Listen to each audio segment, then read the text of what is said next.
আজকে আমি এখানে অনেক মিডিয়া আছে, অনেক জায়গায় কথাটা যাবে, অন্যভাবে নেবেন না। আমি বাংলাদেশের সৌন্দর্যের জন্য একটা কথা বলি। আগামীতে যারা আপনাদের যারা আত্মীয় স্বজন আছে বা মিডিয়াতে যারা শুনবে, আমি মনে করি আগামী বাংলাদেশকে সুন্দর করার জন্য শক্তিশালী বিরোধী দল ডাকসু যারা আগামীবার ক্ষমতা যাবে, আমরা বুঝতে পারি তারা ক্ষমতা যাবে, তাদেরকে ডাকসুতে জয়লাভ করাবেন না। কেন করাবেন না? কারণ তারা যদি ডাকসুতে জয়লাভ করে তাহলে বিরোধী দল সরকার দুটি এক দলের হয়ে যাবে, তাহলে বাংলাদেশ ব্যালেন্স অফ পাওয়ার কখনো হবে না।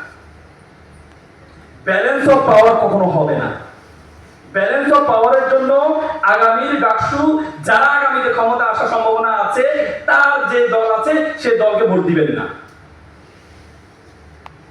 কারণ আগামীর বাংলাদেশকে ব্যালেন্স করার জন্য ডাকসুকে নিরপেক্ষ জায়গা থেকে যারা আগামীতে ক্ষমতা আসবে না তাদের মধ্যে থেকে যে কাউকে, হোয়াট এভার ইট ইজ,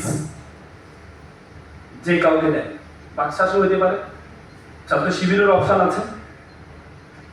তবে সাদিক কাইয়ুমের বিষয়ে আমি বলতে চাই, আমার বিশ্ববিদ্যালয়ের ছোট ভাই, কিন্তু আমি যে ছেলেটা এবারে যে গণ অভ্যুত্থানে যে আন্দোলনে যারা কন্ট্রিবিউশন দেখেছে, মাহফুজ বলো, এই হাসনান কিন্তু ফোকাসের টিচার ছিল, এটা জানো তোমরা?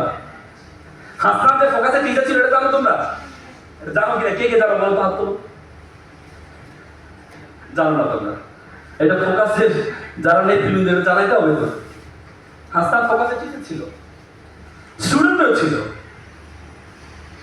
সাদিক কাইয়ুম ছেলেটার যে অবদান, প্রত্যেকটা এবার যে আন্দোলন হয়েছে প্রত্যেক নিজস্ব আইডেন্টিটি, ছাত্র কি বল, ছাত্র শক্তি